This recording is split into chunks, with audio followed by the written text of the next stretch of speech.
Howdy folks, Jim coming at you again. Another cool day. I don't know about you, but get a little tired of it. It's all good. Just looked at the weather, 27 degrees. Supposed to be dropping down to 22 here in a few minutes. More snow coming. It's all good, it's all right. Life of a working man. Did you guys see the speech last night from Sleepy Joe? That's who's running the most powerful nation in the world. Think about that. I don't know, it's crazy stuff, guys. I don't know about you. It's crazy stuff going on. I love to study history. I just love history. You know, when I was in the Marine Corps, one of the things to build a spirit de corps, love of the Marine Corps, love of the United States, they taught history. They taught about heroes and great battles, and you know, they want to take all of that stuff out now. It's ludicrous. And I was just thinking, I'm just musing this morning, what will it take for the common folks to rise up, take back this American dream that we grew up with? You know, where a person could start out with nothing, and through hard work and dedication and education could become a business owner, could do whatever he wanted to do, become Michael Jordan. I mean, Billy Wagner, hey, there's a guy come from my hometown. Great pitcher, fine fella. But, you know, they want to, you know, the whole mindset, they want to keep you in oppression. You know, I've been studying this, you'll own nothing and be happy. And they make these videos. I seen it a few minutes ago. I was looking at all the thievery going on the railroads out in LA, the 91,000 homeless in LA County that your tax dollars and my tax dollars are paying for. Is that not ludicrous? I mean, think about that. Is that not crazy? I don't know. So I did a little research. I want to read you a couple of things. I want to keep you long today. I hope you enjoyed the video on socialism, the government of evil. I hope you'll check that out, because it is going to get into some really good stuff there. But I want to look at the Revolutionary War, American Revolution. This is what happens when you do videos outside. People drive by and wave at you. You got to wave back, you know. The American Revolution wasn't just one event. Historians here, they got seven things that led up to the Revolutionary War: the Stamp Act, the Townshend Act, the Boston Massacre, Boston Tea Party, the Coercive Acts, the Lexington and Concord, British attacks on coastal towns. I'm just going to read this to you, okay? And I want you to think about these things in terms of now, because our big government has become the British Empire, if you will, because the American colonies, these were working class people who wanted to own their own lands, people who were tired of being under the blue bloods, the people who wanted to open up their own shoemaking shop, or they wanted to farm, or they wanted to trap, and they wanted to go to church, and they wanted to do these things and not be under the rule of the British Empire. Now here we are, we're under the rule of big government, statism, the feds, the evil ones. Now listen to this. The American colonists' breakup with the British Empire in 1776 wasn't a sudden act. Instead, the banding together of 13 colonies to fight and win the War of Independence against the Crown was the culmination of a series of events which had begun more than a decade earlier, 10 years. Escalations began shortly after the end of the French and Indian War, known elsewhere as the 7-Year War. In 1763. Here are a few of the pivotal moments that led to the American Revolution. One, the Stamp Act. To recoup some of the massive debt left over from the war with France, Parliament passed laws such as the Stamp Act, which for the first time taxed a wide range of transactions in the colonies. Up till then, each colony had its own government. Each colony had its own government. Just think, why am I paying for stuff that's going on in LA? I live in Virginia.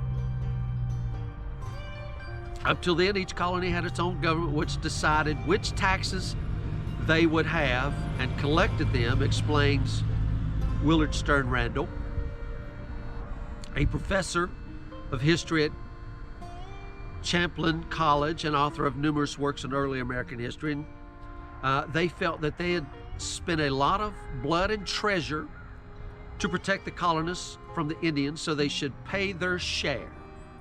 The colonists didn't see it that way. They resented not only having to buy goods from the British, but to pay tax on them as well. The tax never got collected because there were riots all over the place. Randall says ultimately Benjamin Franklin convinced the British to rescind it, but that only made things worse. That made the Americans think they could push back against anything the British wanted.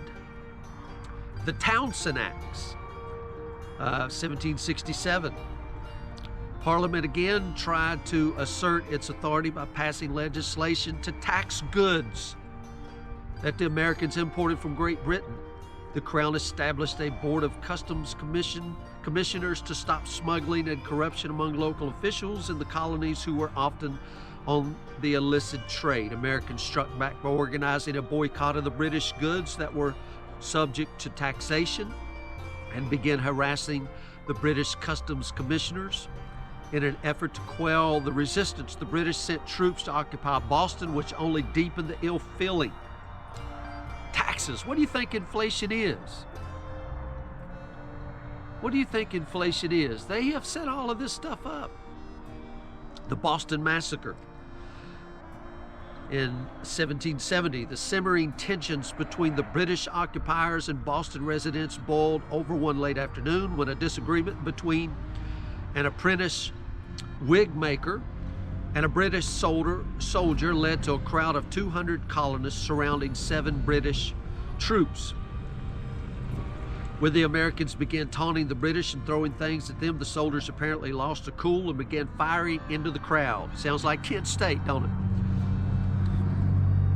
As the smoke cleared, 3 men, including an African-American sailor named Crispus Attucks, were dead. 2 others were mortally wounded. The massacre became a useful propaganda tool for the colonists, especially after Paul Revere distributed an engraving that misleadingly depicted the British as the aggressors. They were the aggressors. They were taxing us to death. People's got mad about it. The Boston Tea Party. The British eventually withdrew their forces from Boston and repealed much of their erroneous Townshend legislation, but they left in place the tax on tea. And in 1773 enacted a new law, the Tea Act, to prop up the financially struggling British East Indian Company. See, here they are again, subsidizing.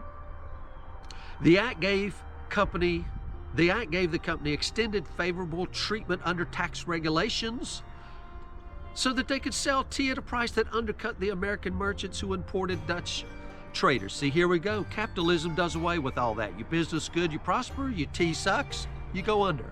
But the government steps in. Here we go again. It didn't set well with the Americans. Good. They didn't want the British telling them that they had to buy their tea. Imagine that. But it wasn't just about that. Randall explains the Americans wanted to be able to trade with any country they wanted. Sounds reasonable. The Sons of Liberty, a radical group, notice how they say that, a radical group, decided to confront the British head on.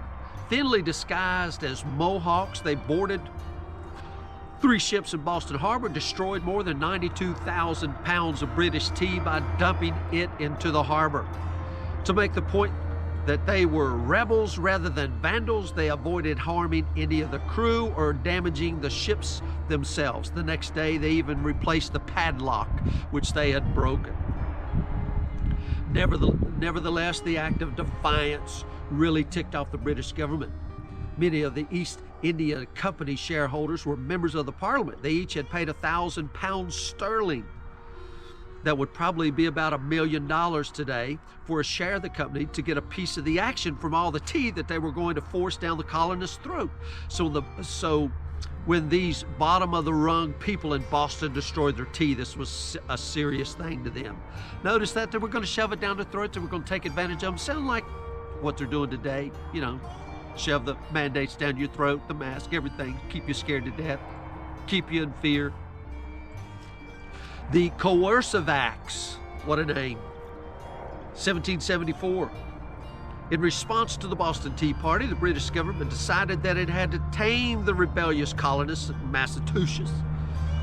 In the spring of 1774, Parliament passed a series of laws, the Coercive Acts, which closed Boston Harbor until restitution was paid for the destroyed tea, replaced the colony's elected council with one appointed by the British, gave sweeping powers to the British military governor, General Thomas Gage, and forbade town meetings without approval. Sounds exactly like what's going on today in council culture. We're going to put in our own government. We're going to cheat. We're going to do whatever we have to do. We're going to close it down. We're going to rule it. Coercive Acts. It just repeats. Yet another provision protected British colonial officials who were charged with capital offenses from being tried in Massachusetts. Yeah, let the criminals go free. Instead, required that they be sent to another colony or back to Great Britain for trial. But perhaps the most proactive provision was the Quartering Act, which allowed British military officials to demand accommodations for their troops in unoccupied houses and buildings in towns rather than having to stay out in the countryside. While it didn't force the colonists to board troops in their own homes, they had to pay for the expense of housing and feeding the soldiers. Think about that. The quartering of the troops eventually became one of the grievances cited in the Declaration of Independence. Lexington and Concord, April 1775. British General Thomas Gage led a force of British soldiers from Boston to Lexington, where he planned to capture colonial radical leaders Sam Adams and John Hancock, writers of the Declaration of the Independence, and then head to Concord and seize their gunpowder. But American spies got wind of the plan, and with the help of writers such as Paul Revere, word spread to be ready for the British. On the Lexington Common, the British force was confronted by 77 American militia. And they began shooting at each other. 7 Americans died, but other militia managed to stop the British at Concord and continued to harass them on their retreat back to Boston. The British lost 73 dead with another 174 wounded, 26 missing in action. The bloody encounter proved to the British that the colonists were fearsome foes who had to be taken seriously. It was the start of the American War of Independence. And then British attacks on coastal towns, 1775, January. Though the Revolutionary War's hostile started at Lexington and Concord, Randall says that at the start it was unclear whether the southern colonies, whose interests didn't necessarily align with the northern colonies, would be all in on a war of independence. The Southerners were totally dependent upon the English to buy their crops, and they didn't trust the Yankees. He explains that in New England, the Puritans thought the Southerners were lazy. But that was before the brutal British naval bombardments and burning of the coastal towns of Falmouth, Massachusetts, and Norfolk, Virginia. In Falmouth, where townspeople had to grab their possessions and flee for their lives, Northerners had to face up to the fear that the British would do whatever they wanted to them. A historian, Hauger Hawk, has written, the burning of Falmouth shocked General George Washington, who denounced it as exceeding in barbarity and cruelty every hostile act practiced among civilized nations.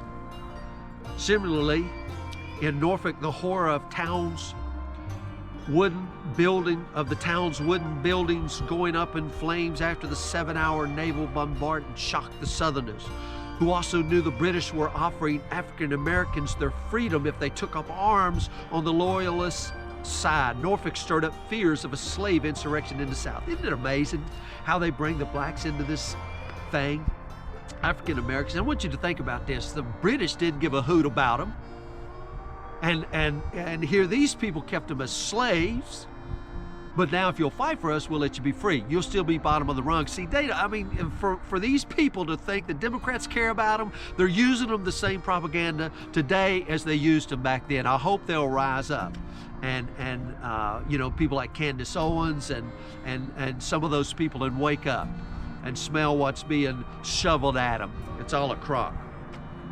Leaders of the rebellion seized the burning of the two ports to make the argument that the colonists needed to band together for survival against a ruthless enemy and embrace the need for independence, a spirit that ultimately would lead to their victory. They had to band together for survival. Band together for survival. Think about that. They are trying to do away with the middle class. The middle class is a dying breed. They want everybody dependent on the big government. Same thing as then. And except they bind together and stand together, we wouldn't be America today. And if we don't do it again, we won't be America tomorrow. Think about that. And God bless you all.